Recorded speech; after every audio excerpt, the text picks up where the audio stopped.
आज का ये एपिसोड शुरू करने से पहले एक छोटी सी बात। क्या आप भी अपना पॉडकास्ट बनाने की सोच रहे हैं? तो एंकर ट्राई कीजिए। ये पॉडकास्ट बनाने का सबसे आसान तरीका है। नंबर एक, ये फ्री है। नंबर दो, इसमें कई सारे ऐसे टूल्स हैं जो आपको अपने फोन और कंप्यूटर पर रिकॉर्ड और एडिट करने की फैसिलिटी देते हैं। नंबर तीन, आप अपने पॉडकास्ट को डिस्ट्रीब्यूट भी कर सकते हैं, जिससे इसे स्पॉटिफाई और दूसरे प्लेटफॉर्म पर सुना जा सके। तो डाउनलोड कीजिए फ्री एंकर ऐप या विजिट कीजिए anchor.fm पर अपना पॉडकास्ट स्टार्ट करने के लिए। ये तो थी एक छोटी सी जानकारी, और अब शुरू करते हैं एपिसोड का सिलसिला। तो आज के एपिसोड में लीजिए सुनिए रविंद्रनाथ टैगोर के लिखे उपन्यास चोखेर बाली के हिंदी अनुवाद आंख की किरकिरी का भाग 22, मेरी यानी समीर गोस्वामी की आवाज में। घर गृहस्थी की ममता से दूर काशीवासिनी अन्नपूर्णा ने जो महेंद्र को आते देखा, तो एक ओर जैसे वे स्नेह के आनंद में फूली न समाई, दूसरी ओर वैसे उन्हें भय भी हुआ कि आशा को लेकर मां से महेंद्र का कोई विरोध तो नहीं उठ खड़ा हुआ, जिसकी शिकायत लेकर वो यहां दौड़ा आया हो सांत्वना पाने के लिए। महेंद्र बचपन से ही सब तरह के संकट और संताप के समय अपनी चाची की शरण लेता आया है। पहले वो किसी से गुस्सा हो जाता था तो अन्नपूर्णा उसे समझाकर शांत कर देती थीं, या किसी बात से उसके मन में कोई दुख बैठ जाता था तो वे महेंद्र को उसे सह लेने का उपदेश देती थीं और महेंद्र उसे मान लेता था। किंतु ब्याह के बाद से महेंद्र के जीवन में जो सबसे बड़ा संकट का कारण बन गया है, उसके प्रतिकार की चेष्टा तो दूर रही, उसमें किसी प्रकार की सांत्वना देना भी अन्नपूर्णा के लिए बूते के बाहर की बात हो गई है। असल में अन्नपूर्णा को जब इस बात का पक्का निश्चय हो गया कि इस विषय में वे चाहे कितनी ही सावधानी से हस्तक्षेप क्यों न करें, उससे घर में अशांति बढ़ने के सिवा घटेगी बिल्कुल नहीं, तभी वे घर छोड़कर काशी चली आई थीं। बीमार बच्चा जब पानी के लिए रोता है और वैद्य की तरफ से पानी देने की सख्त मनाही होती है, तब पीड़ित चित्त से माँ जैसे दूसरे कमरे में चली जाती है। अन्नपूर्णा भी ठीक उसी तरह घर से बहुत दूर प्रवास में चली आई थीं। दूर तीर्थवास में रहकर धर्म कर्म के नियमित अनुष्ठानों में इधर कुछ दिनों से वे घर को बहुत कुछ भूले हुए थीं।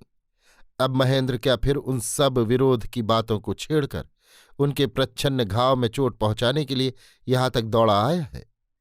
किंतु महेंद्र ने आशा और मां के विषय में कोई चर्चा ही नहीं की। तब अन्नपूर्णा की आशंका दूसरी तरफ मुड़ी।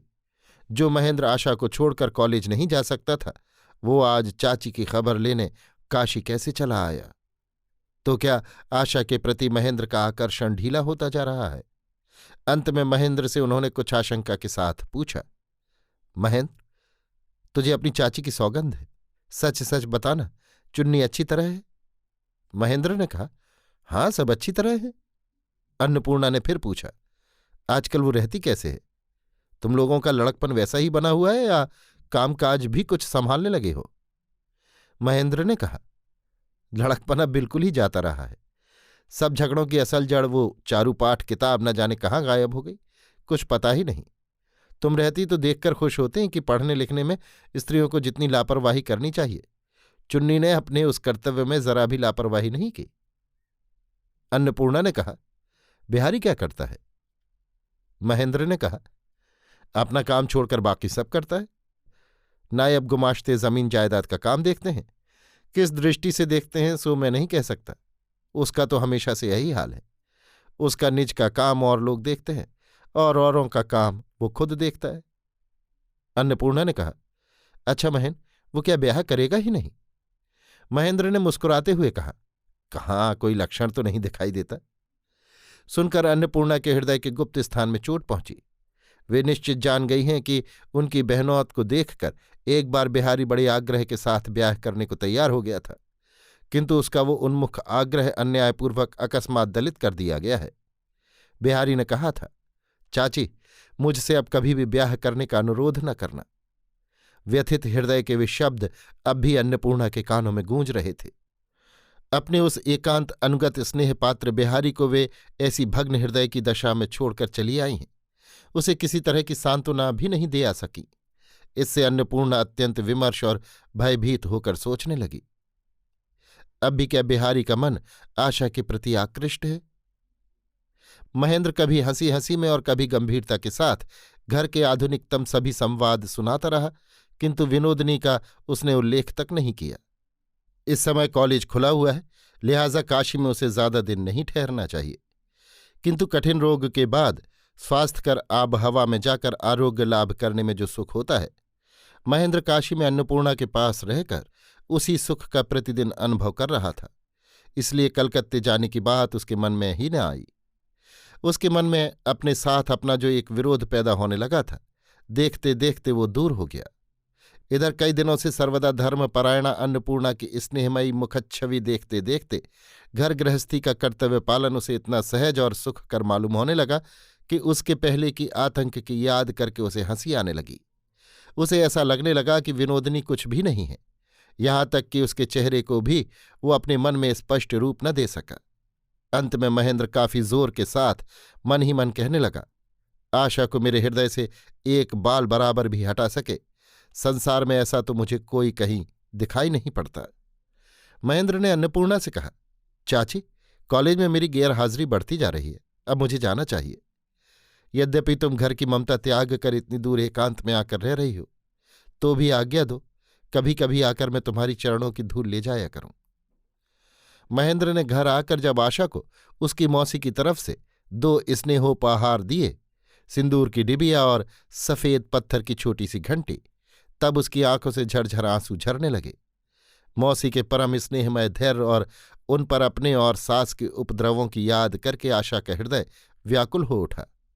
उसने पति से कहा, मेरी बड़ी इच्छा होती है कि मैं भी एक बार मौसी के पास जाकर उनसे क्षमा मांग आऊं और उनके चरणों की धूल ले आऊं। तो मेरी इतनी सी प्रार्थना को क्या किसी भी तरह पूरी नहीं कर सकते? महेंद्र आशा की वेदना को समझ गया और कुछ दिन के लिए उसे मौसी के पास काशी भेजने को राजी भी हो गया, किंतु फिर से कॉलेज की गैरहाजिरी करके आशा को काशी पहुंचाने में उसका मन दुविधा करने लगा। आशा ने कहा, मेरी ताई जी जल्दी ही काशी जाने वाली हैं, उनके साथ भेज दो तो क्या हर्ज है? महेंद्र ने मां से जाकर कहा, मां, बहू एक दफे काशी जाना चाहती है, चाची से मिलने। राजलक्ष्मी ने श्लेष वाक्य में कहा, बहू जाना चाहती है तो जरूर जाएंगे, जाओ उन्हें ले जाओ। महेंद्र ने फिर अन्नपूर्णा के पास जाना आना शुरू कर दिया है, ये राजलक्ष्मी को अच्छा नहीं लगा। बहू के जाने की बात सुनकर वे भीतर ही भीतर और भी नाराज हो उठीं। महेंद्र ने कहा, मेरा कॉलेज चालू है, मैं नहीं जा सकूंगा, उसके ताऊ जा रहे हैं, उनके साथ चली जाएगी। राजलक्ष्मी ने कहा, ये तो और भी अच्छी बात है, ताऊ लोग बड़े आदमी ठहरे, हम जैसे गरीबों की कभी छाया तक नहीं खूंदते। बहू रानी अगर उनके साथ जा सकें तो हमारा कितना गौरव बढ़ेगा। इस तरह उत्तरोत्तर मां के श्लेष वाक्य सुनते सुनते महेंद्र का मन सहसा कठोर होकर मुड़ खड़ा हुआ। उसने मां को कोई उत्तर न देकर आशा को काशी भेजने की दृढ़ प्रतिज्ञा कर ली और बड़ी तेजी से वहां से चल दिया। बिहारी जब राजलक्ष्मी से मिलने आया तब उन्होंने उससे कहा, सुन लिया बिहारी, हमारी बहू रानी काशी जाना चाहती हैं। बिहारी ने कहा, तुम कहती क्या हो मां, महेन भैया फिर कॉलेज का हर्ज करके काशी जाएंगे? राजलक्ष्मी ने कहा, नहीं नहीं, महेन क्यों जाने लगा? तब फिर बीबी का बीबियाना कहाँ रहा?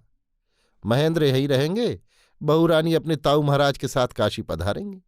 अब क्या है बिहारी, सब साहब बीबी बने जाते हैं। बिहारी भीतर ही भीतर उद्विग्न हो उठा, किंतु आधुनिक साहबी फैशन की दुश्चिंता उसका कारण नहीं। बिहारी सोचने लगा, मामला क्या है? महेंद्र जब काशी गया तब आशा यहीं रही, और महेंद्र जब यहां आया तब आशा काशी जाना चाहती है, तो क्या दोनों के बीच कोई जबरदस्त मनमुटाव हो गया है? किंतु इस तरह कितने दिन चलेगा? मित्र होकर भी मैं क्या इसका कोई प्रतिकार नहीं कर सकता? दूर खड़ा तमाशा देखता रहूंगा। माता के व्यवहार से अत्यंत क्षुब्ध होकर महेंद्र अपने सोने के कमरे में जाकर बैठा था। इस बीच में विनोदनी महेंद्र से मिली नहीं थी, इसलिए आशा बगल के कमरे में बैठी विनोदनी से महेंद्र के पास चलने के लिए अनुरोध कर रही थी। इतने में बिहारी ने आकर महेंद्र से कहा, आशा भाभी का काशी जाना क्या तय हो चुका है? महेंद्र ने कहा, होता क्यों नहीं, बाधा क्या है? बिहारी ने कहा, बाधा की बात कौन कह रहा है, किंतु अचानक ऐसी खामख्याली तुम लोगों के दिमाग में आई कैसे? महेंद्र ने कहा, मौसी से मिलने की इच्छा या प्रवासी आत्मीय जनों के लिए व्याकुलता दिमाग में आना कोई विचित्र बात नहीं। मानव चरित्र में कभी कभी ऐसा हुआ ही करता है। बिहारी ने कहा, तुम साथ जा रहे हो? प्रश्न सुनते ही महेंद्र ताड़ गया कि महेंद्र शायद इस बात की आलोचना करने आया है कि ताऊ के साथ आशा का काशी जाना उचित नहीं। इसलिए उसने इस डर से कि बात बात में बात न बढ़ जाए और उसका क्रोध उग्र न हो उठे, संक्षेप में कह दिया, नहीं। बिहारी महेंद्र को पहचानता है। उसका भीतरी गुस्सा बिहारी से छिपा न रहा। बिहारी ये भी जानता है कि एक बार वो जिद पकड़ ले तो फिर उसे विचलित नहीं किया जा सकता। इसलिए फिर उसने महेंद्र के जाने की बात नहीं छेड़ी। वो सोचने लगा, बेचारी आशा अगर अपनी मानसिक वेदना का बोझ लिए हुए ही काशी जा रही हो तो उसे बहुत कुछ सांत्वना मिल सकती है। और फिर वो धीरे से बोला, साथ में विनोदा भाभी जाएं तो कैसा? महेंद्र गरज उठा, बोला, बिहारी, तुम अपने मन की बात साफ साफ कह डालो। मेरे साथ छल छंद करने की कोई जरूरत नहीं। मैं जानता हूं तुम भीतर ही भीतर मुझ पर संदेह करते हो कि मैं विनोदनी से प्रेम करता हूं। मैं प्रेम नहीं करता। मेरी रक्षा के लिए तुम्हें पहरा देते फिरने की जरूरत नहीं। तुम अब अपनी रक्षा करो। यदि सरल मित्रता का भाव तुम्हारे मन में होता तो बहुत दिन पहले तुम मुझसे अपने मन की बात कह देते और अपने को मित्र के अंतःपुर से बहुत दूर ले जाते।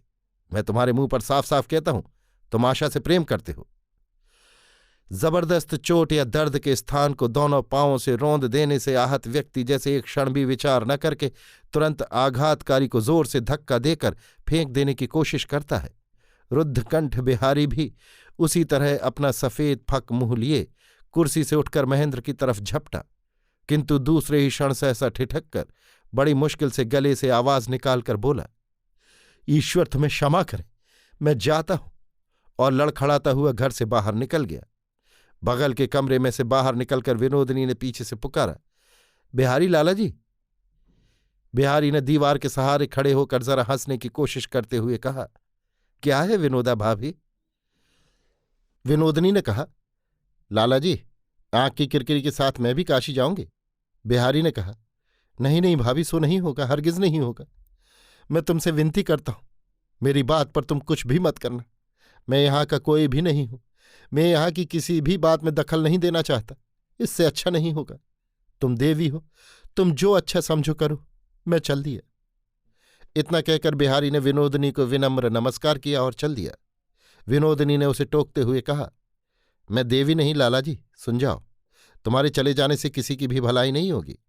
पीछे मुझे दोष न देना। बिहारी चला गया। महेंद्र स्तंभित हुआ बैठा था। विनोदनी उस पर अग्निमय वज्र के समान एक कठोर कटाक्ष फेंकती हुई बगल के कमरे में चली गई। उस कमरे में आशा असह लज्जा और संकोच के मारे मरी जा रही थी। बिहारी उससे प्रेम करता है, ये बात महेंद्र के मुंह से सुनकर उससे अपना मुंह उठाए नहीं उठ रहा था, किंतु उस पर विनोदनी को आज दया नहीं आई। आशा अगर उस समय आंख उठाकर विनोदनी की तरफ देखती तो वो डर जाती। विनोदनी पर मानो खून सवार हो गया हो, मानो घर भर को वो इसी क्षण भस्म कर देना चाहती हो, मानो मन ही मन वो कह रही हो, हाँ हाँ, झूठ है, सब झूठ है। मुझसे कोई नहीं प्रेम करता। सब कोई इसी लज्जावती मोम की गुड़िया से प्रेम करते हैं। महेंद्र ने उस दिन जो आवेग में आकर बिहारी से कह डाला था कि मैं पाखंडी हूं, उसके लिए आवेश शांत होने के बाद से वो बिहारी के आगे कुछ लज्जित सा रहता था।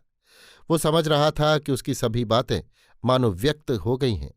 वो विनोदनी को नहीं चाहता, किंतु बिहारी समझ गया है कि वो चाहता है। इससे बिहारी पर उसे बड़ा गुस्सा आ रहा था।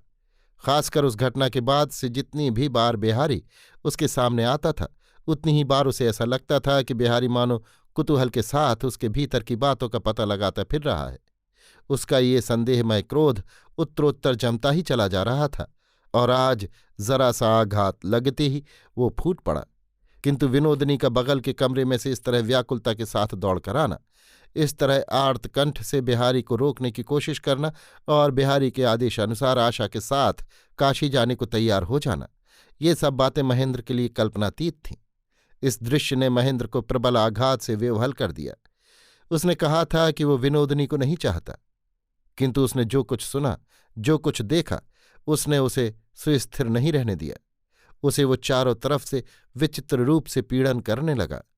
महेंद्र बार बार निष्फल परिताप के साथ सोचने लगा, विनोदनी ने मेरे मुंह से सुन लिया कि मैं उसे नहीं चाहता। अभी आप सुन रहे थे रवीन्द्रनाथ टैगोर के लिखे उपन्यास चोखेर बाली के हिंदी अनुवाद आँख की किरकिरी का भाग 22 मेरी यानी समीर गोस्वामी की आवाज में।